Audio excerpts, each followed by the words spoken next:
Star Wars Episode 9, The Rise of Skywalker. I think we can all agree that threequels are typically the hardest to do in a series. It used to be that sequels were impossible. They always turned out bad, nobody wanted them, but over time, sequels have only gotten better and better as the expectations have risen and the creators have tried their hardest to make the best product. It's kind of hard to make a third film with a singular story that also continues the other stories while also trying to wrap everything up, because it seems that a lot of series are trying to end in trilogies. This happened with The Dark Knight Rises. It was a good enough movie, but it was trying to wrap up the series while also trying to start a new story since there wasn't much to carry over from the previous entry, and with that it ended up being kind of the least favorite in the series. Understandably so. I still like the movie, but you can understand why the reception to it was pretty subpar. Star Wars is no stranger to this. The original trilogy was praised for its craftsmanship and originality, for changing so much of the industry, but Return of the Jedi is often regarded as the weakest in the trilogy, and it receives the most nitpicking. With the sequel trilogy, I was expecting the same kind of progression, as The Force Awakens and The Last Jedi took a lot of notes from A New Hope and The Empire Strikes Back respectively. I figured that Rise of Skywalker was going to take a lot of its influence from Return of the Jedi and have the same kind of reaction. This should help audiences to know if they'll either hate or love Rise of Skywalker. I mean, just go watch Return of the Jedi and see what you think of it overall compared to the other two films. With The Rise of Skywalker, we have J.J. Abrams returning to the director's chair to finish what he started with The Force Awakens. As much as I really loved The Last Jedi and some of the different themes it introduced, it didn't really create a way for the story to continue after that. Everything had to start new, which is fine because, you know, that's what a writer's job is to do, to create a story for an individual film. But you're also trying to finish a trilogy, an entire series at the same time, because retroactively, this has got to be the final film in the so-called Skywalker saga. Now you have to finish a story that apparently started since 1977, and also finish the other films and this trilogy, and continue The Last Jedi, which was very divisive. I have to say, I feel that the creators were kind of driven into a narrative corner here. You don't really need a bunch of sequel bait to keep things going, because I hate that in movies. I don't really like the idea of trying to introduce something only for it to be continued or fully drawn out in a sequel. But there are things in this movie that are randomly introduced, kind of come out of nowhere, and have a lot of setup because it wasn't explained in previous movies. It wasn't introduced until now. And that's kind of more a failure of this overall trilogy. I don't know how the trilogy will end up being received in the future, because I don't really think there's much of an arc going on here. And even though I love the characters, I love the cast, I love the creators, I love so much of what this trilogy brought to the story, I think it was obvious that they didn't have much of a plan from the beginning. Maybe they were hoping things would just pan out. Maybe they thought, you know, by episode 8 we'll start to figure everything out and know where the story's going. But this was a case where I think they could have used a Kevin Feige. I really think so. So if it's a tough task to create a brand new story and introduce all kinds of new things, I guess one of the easiest things they could do was bring back the Emperor. I mean, he was already a very popular villain. He's one of the most memorable characters from the Star Wars universe, and often considered one of the greatest bad guys of all time. I mean, of course it makes sense to bring him into it somehow. He had a huge prominence in the prequel trilogy. He was often mentioned in the original trilogy and had a fascinating introduction in Return of the Jedi. And I think it's kind of neat to bring him back to this trilogy. Maybe not in the way that they did, and certainly not introducing him only for the final film, kind of out of nowhere, sort of pushed in there as if they didn't really know what else to do, or maybe they had previous plans and they needed a new character to fill those shoes. But in any case, I was fine with the decision, and I don't think it necessarily was that bad. I did kind of feel that the evildoer had been overdone, and I was sort of hoping that Kylo Ren was just going to be the centric villain, that they would put all the focus on him, develop him a ton, which he gets development in this movie, but I really don't see why they had to bring the Emperor back necessarily. After seeing everything come together and have this sudden 11th hour dilemma to set up the 9th episode, and given everything else that had happened, given Carrie Fisher's death, given all these other issues that this trilogy had, and this movie in particular had with its development, I will say I wasn't disappointed. I had a fun time watching this movie. It had the space battles, it had the funny banter, it had epic sword battles, some of the best in this trilogy and in some of the series altogether, and I think it works as a finale to really wrap everything up. Even though we didn't need everything wrapped up, I still think it's weird that they promoted it as such, because this wasn't originally planned. It's not like George Lucas had this movie written in mind when he made the original Star Wars in 1977. But like the Star Wars prequels and the other sequels, this has a lot of good, it has some bad, but it also has some of the best stuff in the entire Star Wars legacy. Like the previous two films, while it does a lot of new stuff, it's also pretty derivative at times to the original trilogy, which is too bad. Because the way The Last Jedi was, given that I found it to be more original than The Force Awakens, it technically was ripping off two movies there. It did a lot of what Empire Strikes Back did and Return of the Jedi. They have the whole Emperor throne room scene in that movie. I didn't really think they would touch upon that again, and I thought Rian Johnson maybe intentionally did that so that the final film couldn't rip off Return of the Jedi, that you would have to do something new. But given the fact that, like I mentioned before, there's a lot of issues with setting up this movie, the fact that The Last Jedi didn't lead to a lot, and we got J.J. Abrams back kind of last second, and it just seemed like this movie wasn't being thoroughly planned out, and I can't really blame them entirely. Maybe they just needed more time to make this movie. But after The Last Jedi ended, I knew there was no way that anybody was going to be satisfied with a final film. There was no way you were going to make every single fan happy. But I guess that's the choice then. Do you make a certain population of the fan base happy?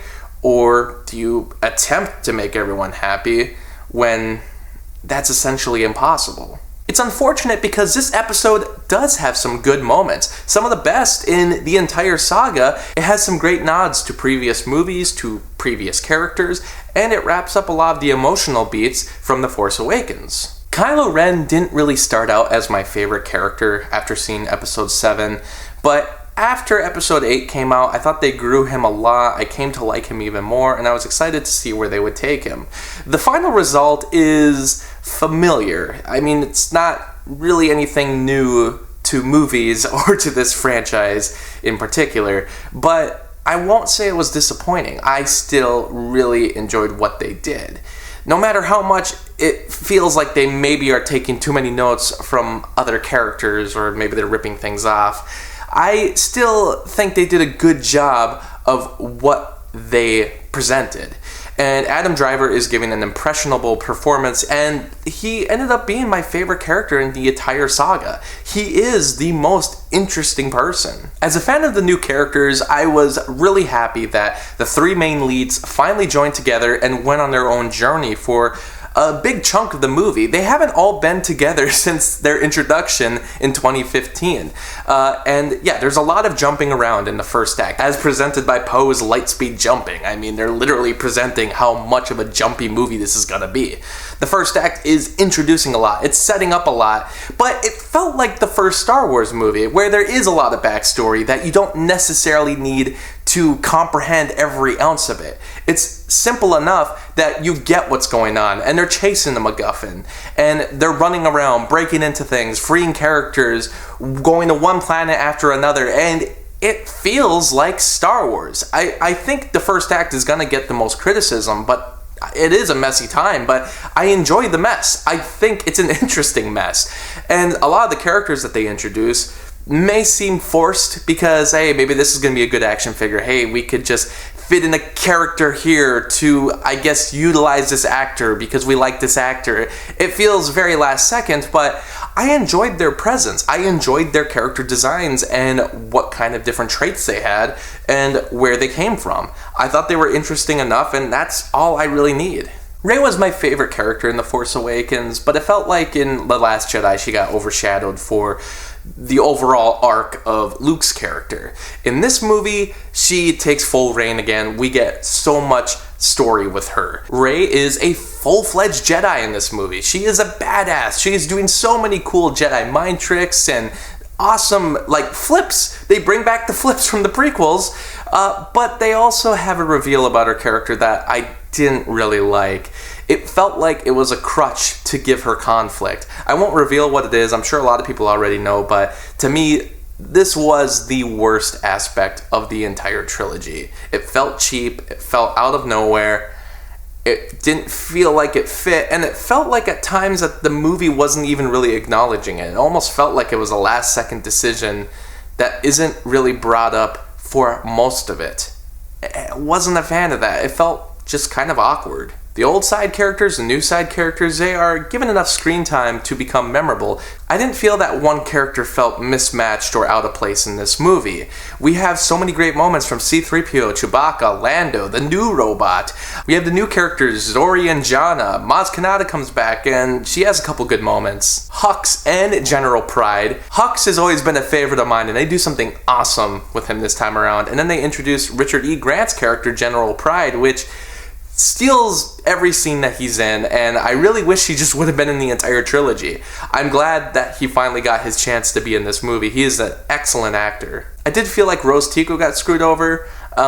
Just kind of felt like she wasn't really in the movie, and it felt like it was done on purpose to service the worst kind of fans out there who very much hated the character in The Last Jedi and went after her on Instagram. I think it's unfair to go after an actress for any reason, obviously, but especially if they're just doing a movie. It doesn't really make sense to me. It's stupid, and I'm sure everyone's already talked about it already, and of course, it's terrible.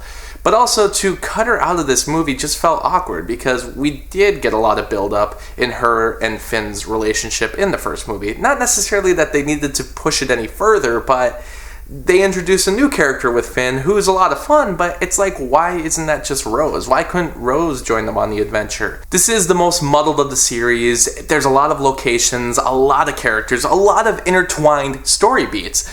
But once you relax and just let the movie play out and try to not think so much about all the different backstories going on, and just remember, it's a Star Wars movie. It's meant to have a lot of backstory like this.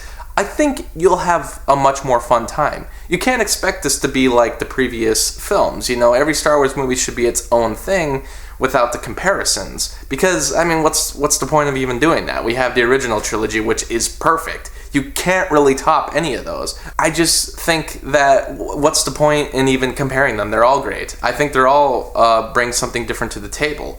This movie does the same. And even though it is a mess, I think the characters and the story and the locations are so fun and so new at times that I think it's worth giving it a watch and just having a blast, like we're meant to do with Star Wars. I think it wrapped up really nicely, and by the end, the movie at least convinced me that maybe a lot of this was planned all along, even though once you start thinking critically about it, you can tell that a lot of this stuff is out of nowhere and that a lot of stuff was not planned, that they were trying to do some fixes to the sequel trilogy that was already ongoing. I had a lot of fun, and I feel about this one the same way I feel about Return of the Jedi. Sure, it is the lesser of the trilogy, but I still think it fits in well with the overall story.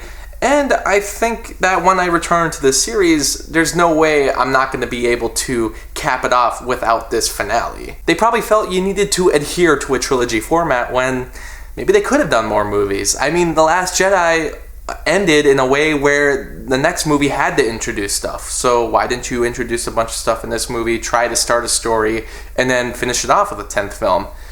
I feel like I'm coming more to the conclusion that, I don't know, maybe take some stuff from the 8th film and kind of sprinkle it into Force Awakens and then add a third act to The Last Jedi and maybe have that be the final film. Maybe that would have made more sense, because honestly the 8th film kind of ends like it's the final Star Wars movie, but somewhat on a downer note, I guess, because the Resistance is mostly defeated, but at the same time, it's not the same kind of cliffhanger ending that The Empire Strikes Back has. It feels like a finale in a way.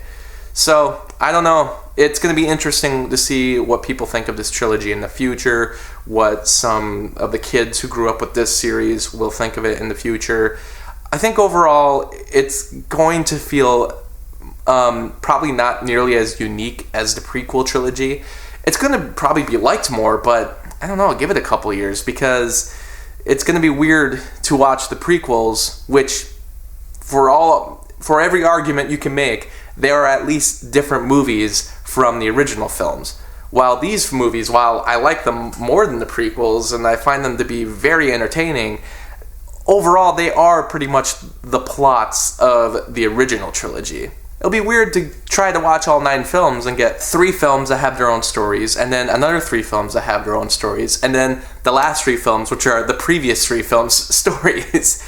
I don't know. It'll be kind of fun to watch to see what the future generations think of these. I would give this movie 4 out of 5 stars, which is essentially, a half a star less than the other 2 films in the sequel trilogy. I find these to all be very fun and great entertainment, and here's to maybe rewatching them in another couple years. And after this, we're gonna have a spoiler video, so if you want to watch that, I'll upload it very soon after this. Thanks for watching. Bye.